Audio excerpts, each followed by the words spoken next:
안녕하세요. 전산세무 2급 강사 차지원 세무사입니다. 이번 영상에서는 저희 기출문제 113회에 대한 풀이 진행해 보도록 할 텐데 이론부터 진행해 보도록 하겠습니다. 여러분들 첫 번째 문제부터 보도록 하실게요. 일단은 그 다음 중 재무상태표의 구성 요소에 대한 설명으로 틀린 것을 고르라고 되어 있습니다. 한번 첫 번째 문단부터 보도록 할게요. 부채는 유동성에 따라서 유동부채와 비유동부채로 구분을 한다. 여러분들 이거는 부채에 국한되는 얘기가 아닙니다. 자산도 마찬가지로 유동성에 따라서 유동자산, 비유동자산 이와 같이 두 가지로 구분이 되죠. 맞는 표현으로 두 번째 넘어가겠습니다. 자산과 부채는 유동성이 큰 항목부터 배열하는 것을 원칙으로 한다.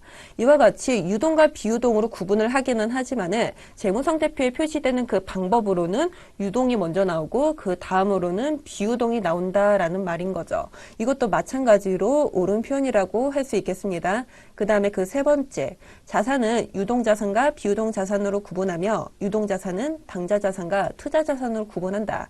이게 두 가지 내용이 있습니다. 자산은 유동자산과 비유동자산으로 구분한다. 일단 여기까지는 맞아요. 그런데 그 뒤에 나오는 표현이 틀린 거죠. 유동자산은 당좌자산과 투자자산으로 구분한다. 여기서 틀렸습니다. 여러분들 지금 유동과 비유동으로 이렇게 구분한다라는 말이 나오기는 하지만은 사실 유동자산에는 어떤 것들이 있고 비유동 자산에는 어떠한 계정 과목들이 있는지에 대한 구체적인 판단이 필요합니다. 일단 유동자산에는요, 재고자산 있죠. 그 다음에 재고자산 말고도 당좌자산이 있습니다. 이 두 가지 항목들이 유동자산을 이렇게 구성하는 항목이라고 할 수 있겠고, 그 다음에 비유동자산으로는 유형자산, 그리고 무형자산. 이 두 가지가 대표적인 감가상각 자산이라고도 할 수 있는데, 그리고 이러한 유형자산을 우리가 투기 목적으로 혹은 시세 차익을 얻을 목적으로 임대 수익을 얻을 목적으로 가지고 있다라고 하면은 투자 부동산이라고 표현을 하는 거죠. 그 다음에 기타 비유동 자산이 있습니다. 이와 같이 비유동 자산 네 가지 항목으로 구분이 될 수 있겠고, 일단은 그 세 번째 항목 보시면은 당좌 자산은 맞아요. 여기 나오는 표현. 당좌 자산은 어떤 거였죠? 보통 예금이라든지 아니면 현금과 현금리 현금성 자산 혹은 매출 채권 그리고 바대럼 같은 것들이 여기서 나오는 당좌 자산에 속하는 것들이었습니다. 그리고 투자 자산은 어떤 거죠? 이거는 맞아요. 투자 자산은 여기 나오는 거예요. 투자 부동산이라 하는 것은 사실 보통 기본 가정이 1년 이상 보유할 것으로 예상을 합니다. 그렇기 때문에 여기서 나오는 비유동 항목이라고 할 수 있겠죠. 유동 항목이 아니라. 그래서 지금 틀린 항목으로는 3번이 되겠고요. 그럼 네 번째는 맞는 거겠죠? 내용 보도록 하실게요. 자본은 자본금, 자본잉여금, 자본조정, 기타 포괄손익 누계, 마지막으로는 이익잉여금 내지는 결손금으로 구분이 된다라고 되어 있습니다. 자본은 크게 5가지로 나누어져 있고 5가지 항목들 중 각각의 계정 과목이 이렇게 각각 속해져 있는 거죠. 일단은 여기 그렇게 어려운 건 아니었어요. 일단은 투자 자산이라고 하는 게 유동 자산이다, 비유동 자산이다. 이 정도만 알아두셔도 1번 문제는 손쉽게 풀 수 있었습니다. 그 다음에 두 번째 문제 보도록 할게요. 다음의 자료를 이용하여 기말 자본잉여금을 구하시오 라는 말이 있습니다.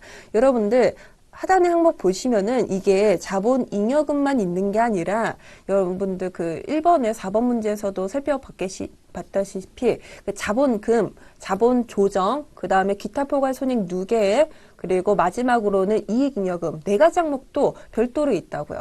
그렇다고 하면은 이 네 가지의 회계 처리 중에서도 자본잉여금에 해당하는 것들만 여러분들이 발라내셔야 된다라는 거죠. 그런데 문제상으로는 기말 자본잉여금을 구하라라고 되어 있습니다. 그렇다고 하면은 기중에 발생된 거, 차감된 거 그것뿐만 아니라 기초 자본잉여금에 대한 정보까지도 이렇게 나와야 되는데 1,000만 원이라고 기재되어 있죠. 일단 1,000만 원부터 시작을 하는 겁니다. 일단 그 첫 번째 항목으로서 주식 발행 초과금에 대한 증가 한번 보도록 하실게요. 이건 어떤 항목인 거죠? 자본금이 발생합니다. 증가되어. 그런데 자본금이 발생된 것보다 현금으로 입금받은 게 더 많다 보니까 그 차익에서 발생되는 걸 우리는 주발초라고 이렇게 대변의 항목에 이렇게 기재를 하잖아요. 이와 같이 주발초는 자본거래에서 발생하는 이익잉여금, 이익잉여금은 아니고 잉여금이라고 할 수 있는 거죠. 첫 번째 맞는 표현으로서 이 1,000만 원에 200만 원 가산해야 합니다. 그 다음에 그 두 번째 자기주식 처분 이익을 보시면은 자기주식이라고 하는 것은 그 자본 차원에서는 마이너스 계정 과목인 거죠. 자본 조정에 해당이 되었으니까. 그런데 만의 마이너스 성격이어서 차변에 있었던 거를 이제 처분함으로 인해 가지고 제거시켜 줘야 돼요. 그렇다고 하면은 자기주식이라고 하는 계정 과목이 대변으로서 이와 같이 제거가 되는 거고, 돈을 받을 텐데 현금으로 입금받은 금액이 자기주식보다 훨씬 더 많았다는 거죠. 그렇기 때문에 처분 이익이 발생한 겁니다. 처분 이익 대변에 이렇게 기재를 할 텐데, 근데 이것도 마찬가지로 자본거래에서 발생한 잉여금 성격이다 보니까 자본 잉여금에 가산을 해야 되겠습니다. 그렇기 때문에 30만 원 또 플러스하고, 그 다음에 그 세 번째 항목 보시면은 이익 잉여금인 거죠. 여러분들 이익 준비금이라고 되어 있네요. 이익 준비금. 이익 준비금은 저희 기타 포괄손익 누계액에 기재되어 있는 사항인 거죠. 이익잉여금. 이익 잉여금의 차감 항목이다. 그렇기 때문에 자본 잉여금에는 속하지 않는 거고 아예 가산이나 차감해서는 안 되겠습니다. 그 다음에 그 네 번째 사항을 보시면은 자본금의 증가라고 되어 있어요. 자본금은 말 그대로 자본금 카테고리에 구분이 되어야 되겠습니다. 자본금, 자본조정, 자본 잉여금 뭐 이런 거 있었던 거 기억하시죠? 그렇기 때문에 뭐 500만 원은 따로 여기에 기재하거나 차감하지는 않고요. 그러면은 200만 원과 30만 원이 가산된 1230만 원을 답으로 골라야 되겠죠. 그렇기 때문에 2번에 대한 답은 동그라미 2번이 되겠습니다. 그 다음에 3번 보도록 하실게요. 다음 중 바드러움의 대손 충당금을 과대 설정했을 경우 재무제표에 미치는 영향으로 옳은 것은, 일단은 바드러움이 있어요. 근데 바드러움이라고 하는 거 어떤 거였죠? 우리가 어떠한 뭐 상품이라든지 혹은 제품을 판매를 하고요. 대가를 받아야 되는 거죠. 근데 대가를 받아야 되는데 바로 현금이나 뭐 그렇게 받지는 않고 그쪽에서 돈이 부족하다 보니까 어음 형식으로 발급을 받는 거잖아요. 그런데 이 어음도 뭐 외상 매출금과 마찬가지로 대손이 발생할 수 있어요. 그렇기 때문에 이에 대한 대손 충당금을 회계상으로 이와 같이 잡는다라는 거죠. 바드러움이 지금 1000만큼 있는데 대손 충당금이 한 100만큼 잡혀 있어가지고 장부상에 실질적으로 남아있는 바드러움은 뭐 900만 원이다. 이렇게 우리가 관리를 한다고요. 대손 충당금이라고 하는 것은 뭐 그런 성격입니다. 못 받을 것 같아가지고 미리 예상하는 자산의 차감적 성격. 그렇다고 하면은 이게 대손 충당금이 과대 설정되었을 경우 어떠한 회계 처리가 발생할까? 일단 그것부터 첫 번째로 보도록 해요. 우리가 대손 충당금을 잡기 위해서는 이와 같이 자산의 차감적 성격이기 때문에 대변에 기재를 합니다. 그리고 차변에 그와 같은 뭐 계정 과목은 아니더라도 금액이 와야 되겠죠. 근데 우선적으로 대손 충당금을 잡기 위해서는 대손 상각비라는 비용으로 처리를 하게 돼요.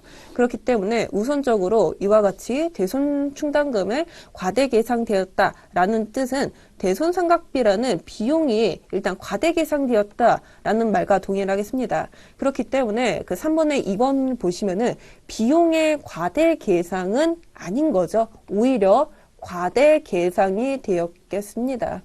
그 다음에 그 첫 번째 사항 자산의 과소계상을 한번 보시도록 할 텐데, 우리가 대손 충당금을 과대계상했어요. 그래가지고 약간 업된 상태로 금액이 측정이 되었습니다. 그렇다고 하면은 실질적으로 받을 어음이라고 하는 그 금액은 오히려 더 줄어들 거예요. 그렇다고 하면은 자산의 과소계상이라고 하는 표현 맞는 표현이겠죠. 그래서 동그라미 치시고 그리고 올바른 것이라고 되어 있으니까 1번으로 체크하고 바로 넘어가면 되겠습니다. 근데 사실 뭐 저희는 지금 해설 강의이다 보니까 3, 4번에 대한 것도 마저 해보도록 할게요. 일단은 여러분들 첫 번째에서 보시다시피 비용이라고 하는 것이 과대 계상되었다라고 되어 있습니다. 그렇다고 하면은 이익은 줄어들겠죠. 그렇지 않을까요? 이익이 줄어들면은 그에 따른 당기순이익도 줄어들지 않을까요? 줄어듭니다.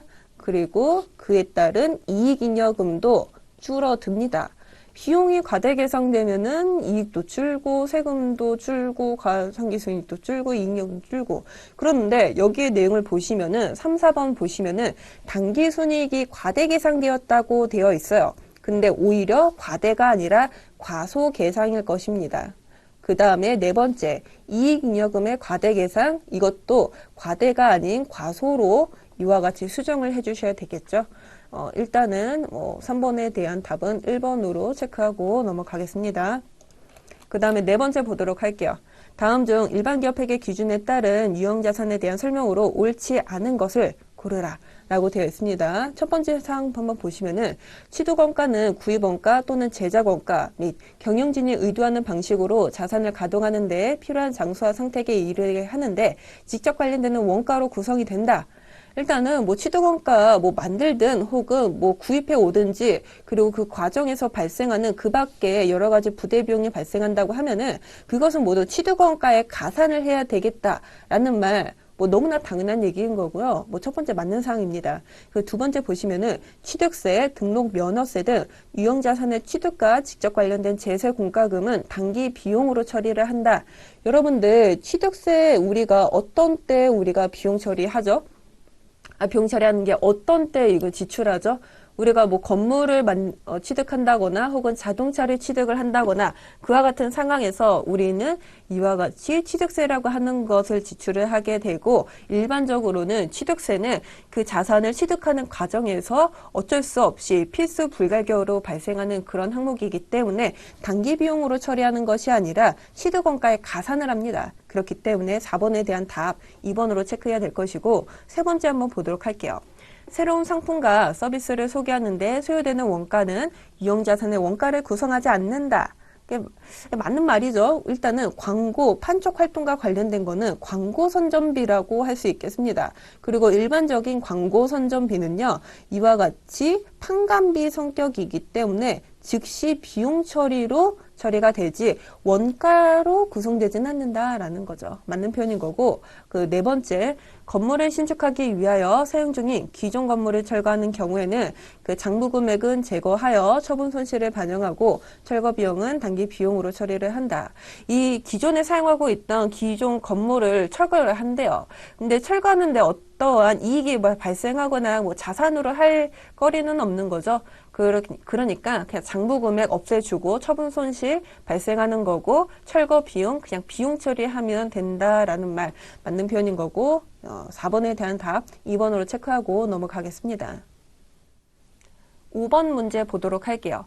다음 중 충당부채와 관련된 설명으로 틀린 것은 이라고 되어 있죠.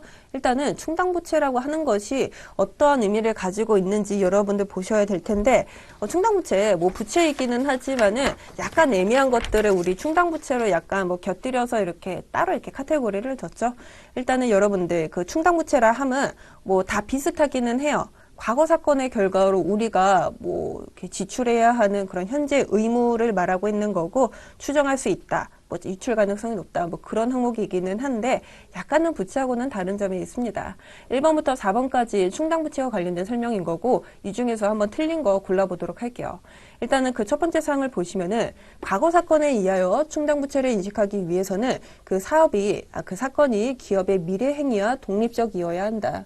우리가 뭐 어떠한 제품을 팔았습니다. 제품을 팔아가지고 어떤 소비자가 어떠한 피해를 입었어요. 그런데 그 피해를 입은 그 사실이 우리가 그 다음에 어떤 물건을 더 이렇게 향상시켜가지고 뭐 좋게 했다 할지라도 그것과 우리가 충당부채로 발생시키는 그 피해 사실은 솔직히 뭐 인과관계가 없는 거죠. 독립적이어야 한다. 맞는 표현인 거고 그 두 번째 충당부채는 보고기간 말마다 그 잔액을 검토하고 최선의 추정치를 반영하여 증감 조정을 한다.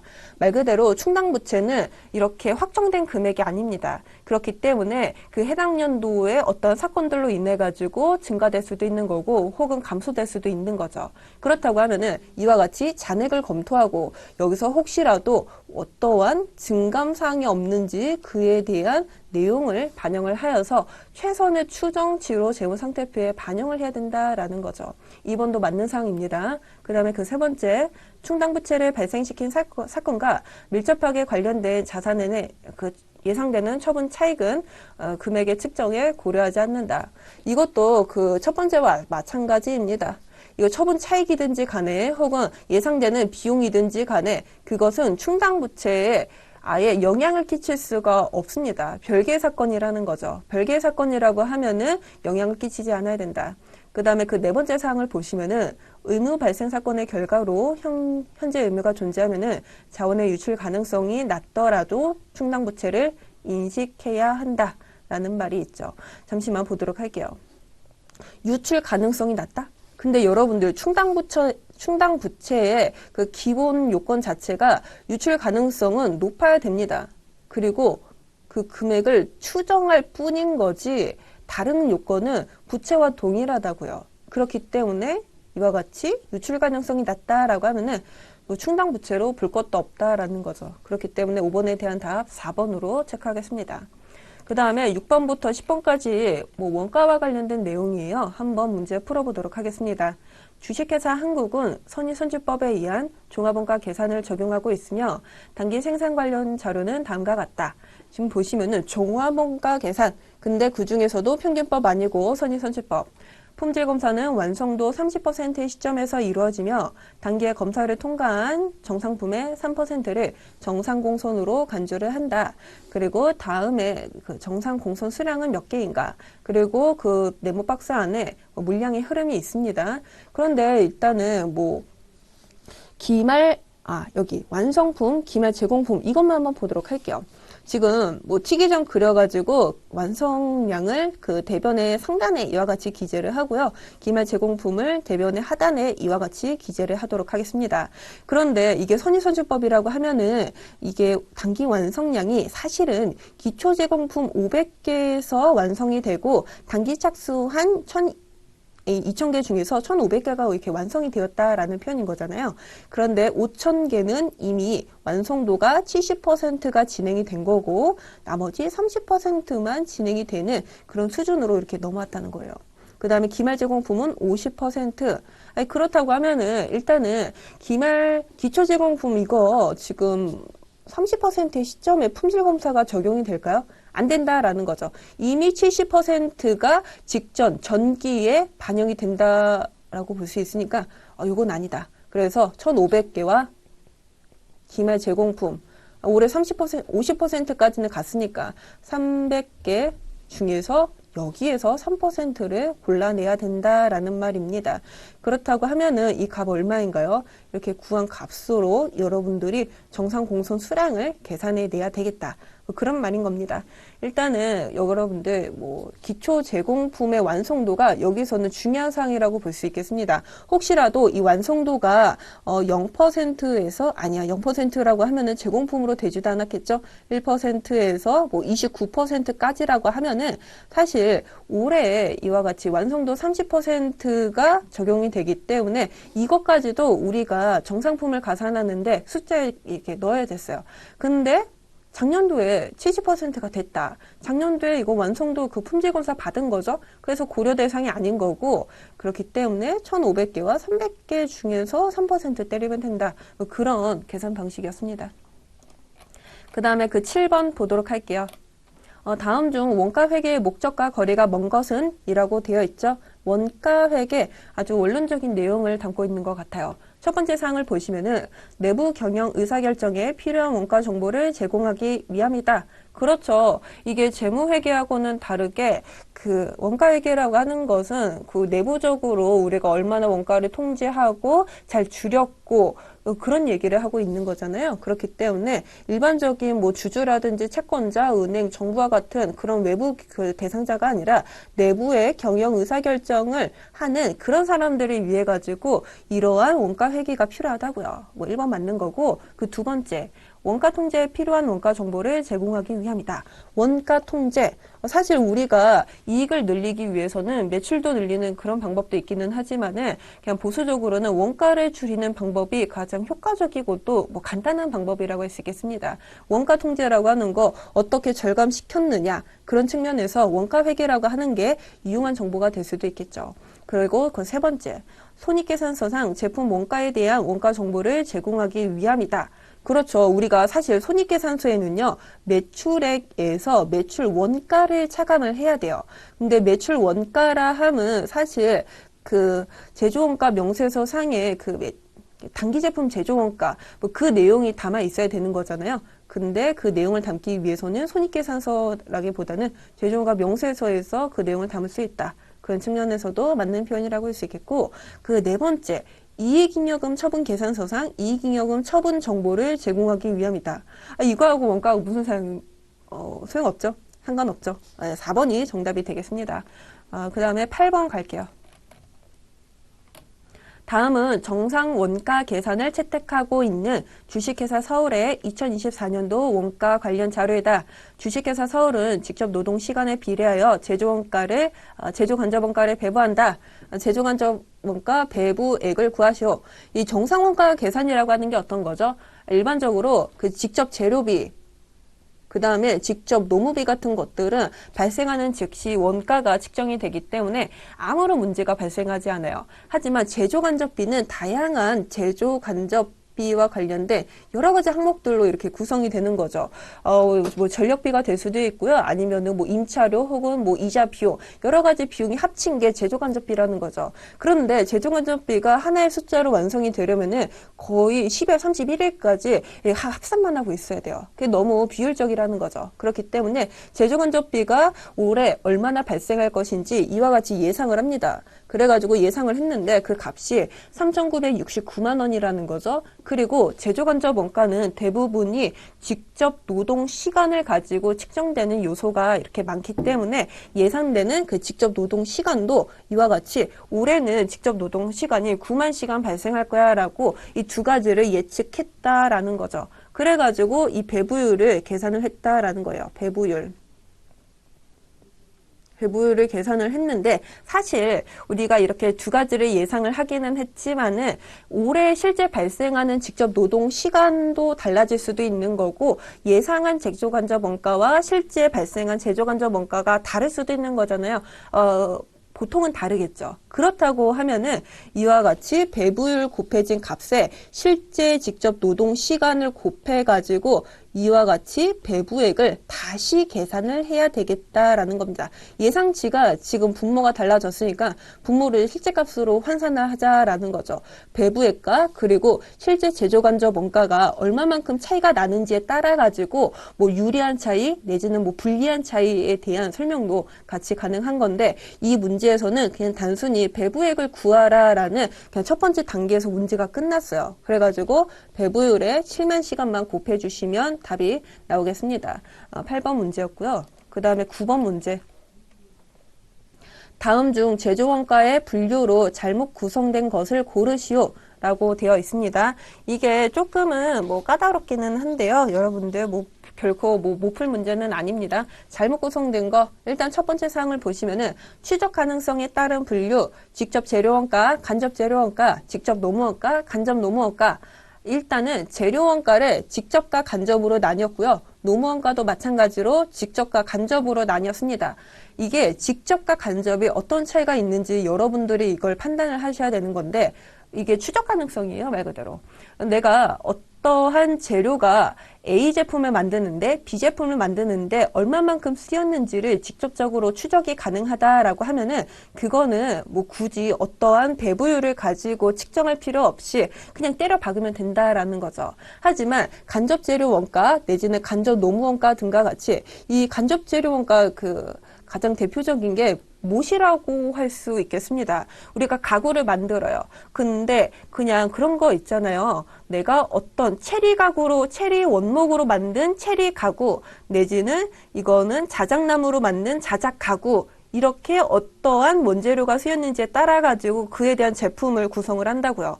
하지만 목 같은 경우는 어떠한 가구에나 여러 가지로 다 쓰이는 거잖아요. 공통적으로. 그렇기 때문에 이에 대한 값을 정확히 측정하기가 사실은 물론 가능하긴 하지만은 이게 목 같은 경우는 조금 애매하다고 칩시다. 그리고 페인트 같은 것도 되게 애매하다고 칩시다. A 페인트, B 페인트 이게 다 공통적으로 사용이 됐어요. 그것이 이렇게 못이나 뭐 페인트처럼 내가 어떤 제품에 얼마만큼 쓰였는지 이게 잘 이게 측정이 안 된다. 그래가지고 뭐 부피라든지 혹은 질량이라든지 그러한 배부 기준을 가지고 우리가 약간은 배부 기준으로 이렇게 안분을 한다라는 거죠. 뭐 간접 노무 원가 이것도 마찬가지입니다.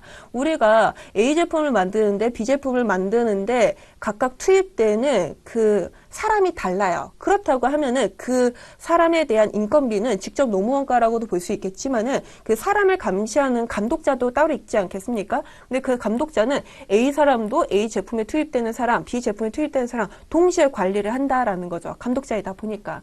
그런데 도대체 얼마만큼 감독 시간을 투입을 했느냐. 사실 그거는 불분명하다고요. 그렇다고 하면은 일정한 배부 기준을 따라가지고 추정할 수밖에는 없다고요. 이 추적 가능한지 여부에 따라서 직접과 간접이 나뉜다.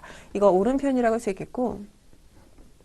그 다음에 그 두 번째 상을 보시면은 제조 원가 요소에 따른 거, 직접 재료 원가, 직접 노무 원가, 제조 간접 원가, 이거 맞는 말입니다. 요소, 그러니까 제조 원가에는 어떠한 게 투입이 되느냐, 크게는 뭐, 원재료가 투입이 되겠죠. 그리고 그 원재료를 직접 손으로 가공을 할 사람의 손이 필요하고요. 사람의 손뿐만 아니라 요즘은 뭐 기계장치로 이렇게 콤베이너 벨트처럼 이렇게 짝짝 되는 거잖아요. 그렇다고 하면은 기계장치 임차료라든지 혹은 감가상각비 그것이 여기에 나오는 제조간접 원가로 구성이 되겠습니다. 맞는 표현인 거고. 그 다음에 그 세 번째 원가 행태라고 하는 게 어떤 거죠?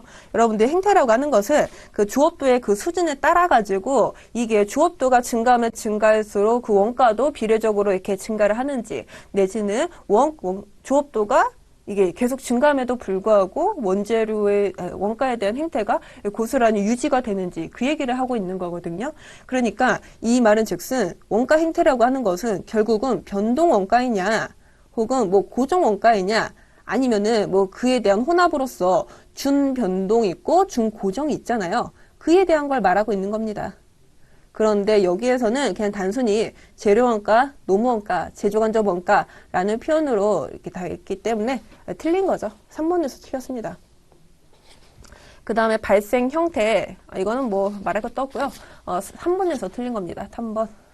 원가 행태라고 하는 게 조업도와 관련이 되어 있다. 그 정도만 알아도 손쉽게 풀 수 있는 문제였어요. 그 다음에 10번 보도록 하겠습니다. 10번. 다음 중 보조 부문 원가의 배부 방법과 관련된 설명으로 옳은 것은 이라고 되어 있죠. 일단은 이게 그래요. 우리가 어떠한 제품을 만들 때에는요. 두 가지로 구분이 된다라고 말씀을 드렸죠. 이게 제조와 직접 관련이 되어 있는 거, 그리고 그 제조와 직접 관련되어 있는 그 행위를 보조해 주는 거. 이 두 가지로 나뉜다고 말씀을 드렸습니다.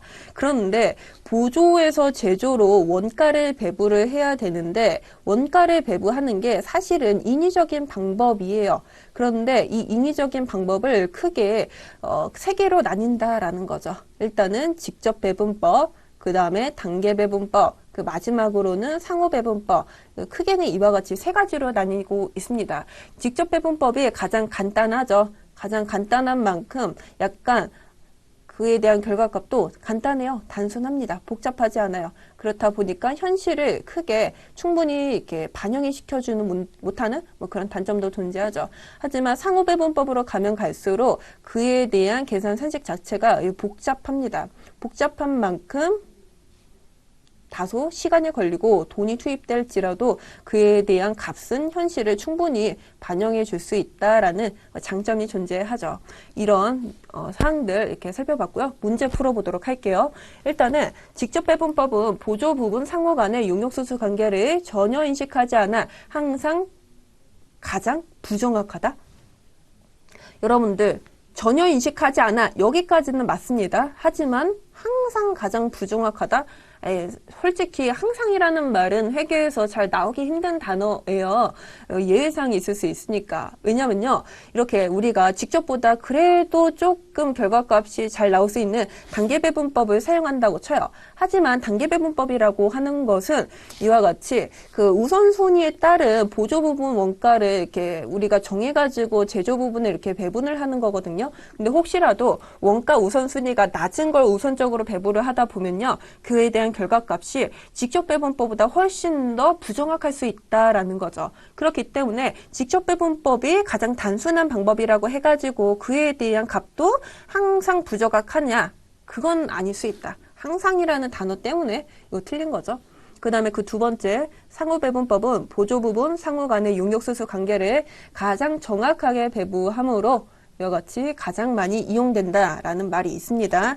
근데 이거 가장 많이 이용된다는 표현은 아닌 거죠. 가장이라는 말이 또 틀린 거고 이용되긴 하는데 가장은 아니다. 왜냐면은 상호배분법이 돈이 많이 들어요. 그리고 뭐 시간이 투입되는 그 양도 엄청나고 그렇다 보면은 오히려 직접이나 단계배분법으로 사용할 수도 있는 거고 이게 항상 가장 이것 때문에 틀린 거죠. 그 다음에 그 세 번째 단계 배분법은 보조 부분 상호 간의 용역수수 관계를 일부 인식하며 배분 순서에 따라서 결과가 달라진다.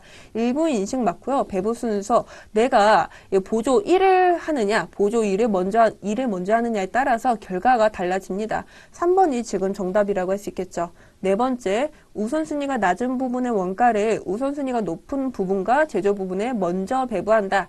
그게 아닌 거죠. 낮은 것부터 하는 게 아니라 높은 것부터 먼저 배부를 해야 합니다. 그래서 틀린 거고요. 10번에 대한 답 3번으로 체크하겠습니다. 그 다음에 이거 11번 이거 부가가치세와 관련된 혹은 소득세와 관련된 내용 세법 한번 진행해 보도록 할게요. 다음 중 부가가치세법상 아래에 수정세금계산서 발급 방법과 관련된 수정세금계산서 발급 사유로 옳은 것은 이라고 되어 있죠. 내용 좀 보도록 하겠습니다. 사유 발생일을 작성일로 적고 비고란에 처음 세금계산서 작성 일자를 적은 후 붉은색 글씨로 쓰거나 음의 표시로 발급한다.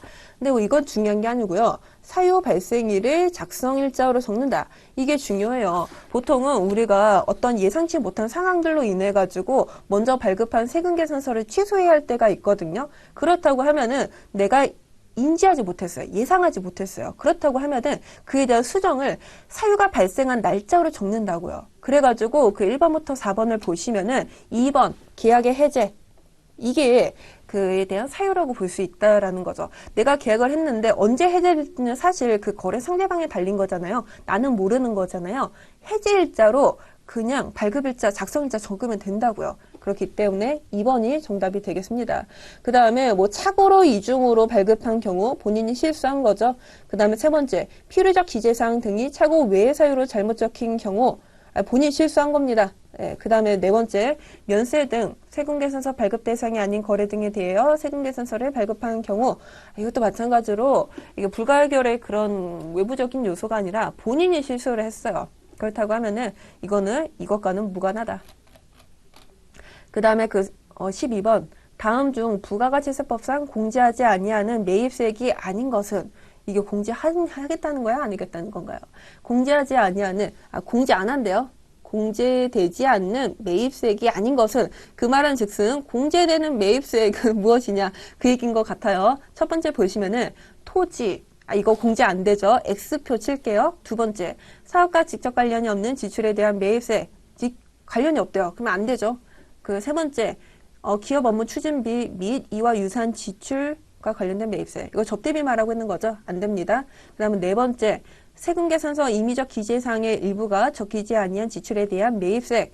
여러분들, 우리가 뭐 공제되지 않는다 그 항목들 중에서는요, 세금계산서를 약간 잘못 써서 하는 경우도 있기는 해요. 하지만 이것이 임의적 기재사항은 아니라는 거죠. 필요적 기재사항이다. 이걸 잘못 적었을 때는 공제하지 않는데 임의적 기재사항은 뭐 틀려도 상관은 없습니다. 효력에는 아무 영향을 끼치지 않아요. 그렇기 때문에 공제가 된다. 그렇다고 하면은 공제되는 것 중 뭐 4번이 정답이 되겠죠. 그 다음에 13번 보도록 하겠습니다. 다음 중 부가가치세법상 환급과 관련된 설명으로 가장 옳지않은 거.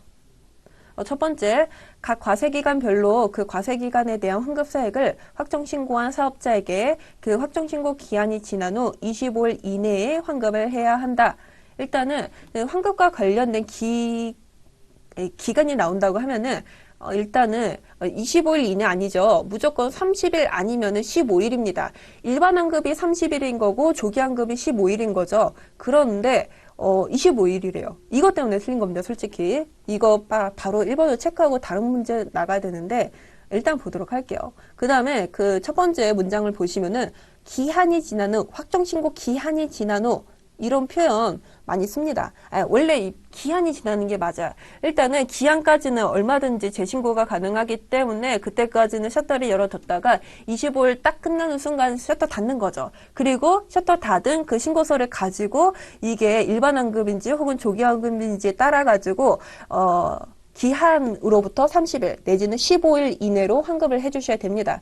네, 그러니까 지금 1번이 틀린 거고, 그 두 번째, 재화 및 용역의 공급에 영세율을 적용받는 경우는 조기 환급을 신청할 수 있다. 영세율, 너무나 당연한 거죠. 그 다음에 그 동그라미 4번을 보시면은 사업 설비를 신설, 취득, 확장, 증축하는 경우 조기 환급 신청할 수 있다. 이 두 가지가 가장 대표적인 조기 환급 그 사유라고 할 수 있겠습니다. 그렇기 때문에 2번, 3번 동시에 옳은 표현이라고 할 수 있겠고, 그 다음에 그 세 번째, 조기 환급 신고의 경우에는 신고 기한이 지난 후 25일 이내에 환급할 수 있다. 그쵸. 15일 이내. 기한이 지난 후. 둘 다 옳은 표현으로 3번도 맞는 표현입니다. 그래서 13번의 답 1번으로 체크하겠습니다. 그 다음에 14번. 이게 지금 소득세.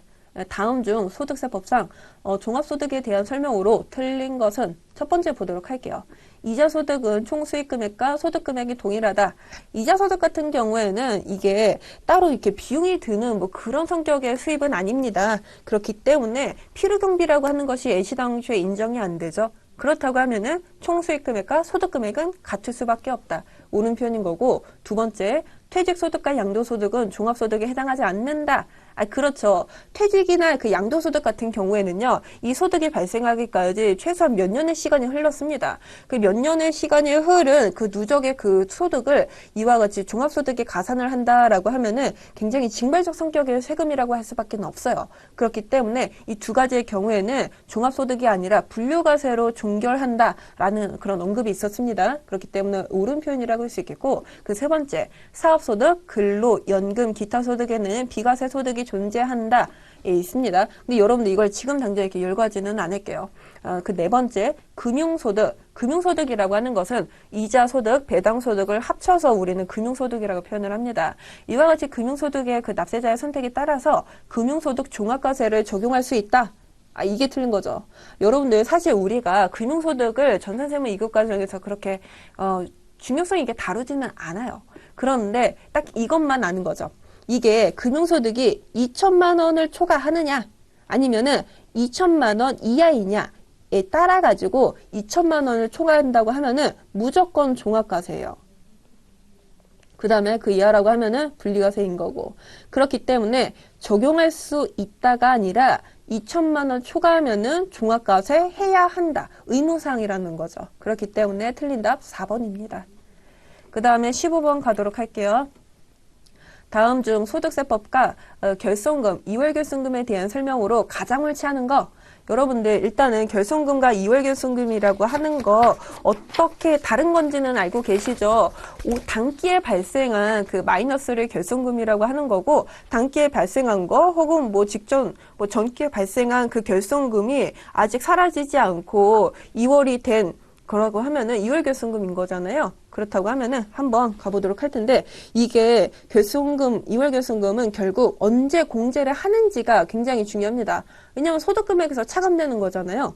근데 혹시라도 우리가 결손금이 올해 발생한 게 있고 작년도에 전기에 이월된 2월 결손금이 있다라고 하면은 솔직히 어떤 것부터 해야 되느냐, 그냥 상식적으로 봤을 때는 그래 찬물도 위아래가 있지, 전기에 발생한 2월 결손금부터 이렇게 반영시켜줘야 되는 거 아니냐, 이렇게 생각하실 수도 있습니다. 아닙니다. 그 세법에서는 결손금부터 까요. 결손금 까고, 그거 까고도 남아있다고 하면은 2월 결손금도 까자라는 거죠. 일단은 공제 순서는 결손금, 2월 결손금 순서입니다.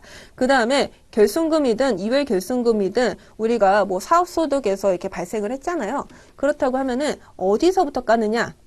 근로, 연금, 기타, 이자, 배당 순서대로 까자라는 거죠. 근데 그렇죠. 2월 결손금은 올해 사업소득이 플러스 금액으로 있을 수 있어요. 그렇다고 하면은 근로 바로 앞에 근로부터 까는 게 아니라 사업소득부터 까자. 그리고 그 다음에 근영기 2배 순서대로 까자. 라고 하는 게 2월 결손금의 그 공제 순서입니다.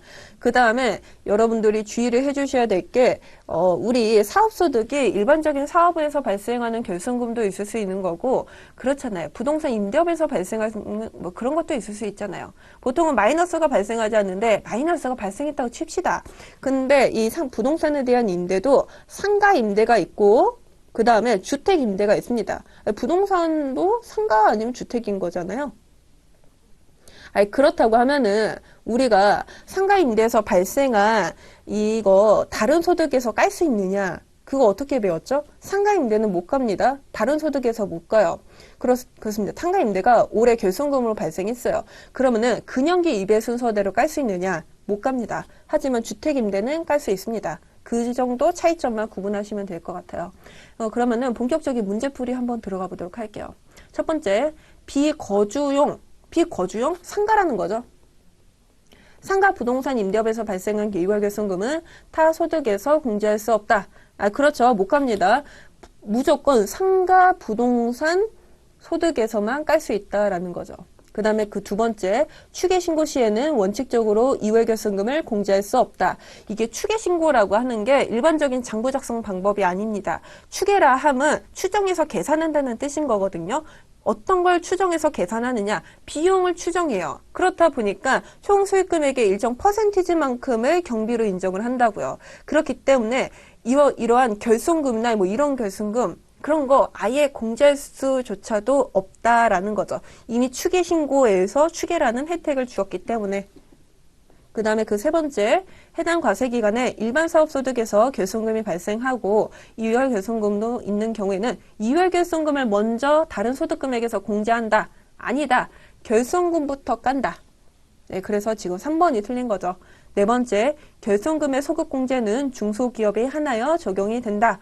우리 일반적으로 뭐 결손이나 이월 결손 같은 경우에는 차기로 이렇게 미래를 향해서 이렇게 공제가 되는 거잖아요. 하지만 기존에 있었던 납부세액을 환급받을 수 있는 처리, 결손금의 소급공제인데 이것은 중소기업에 한해서 일정 요건을 갖춘 경우에만 적용이 가능하다. 근데 여기에서는 중소기업 요건만 이렇게 언급을 했으니까 맞는 표현인 거죠. 네, 15번의 답 3번으로 체크하겠습니다.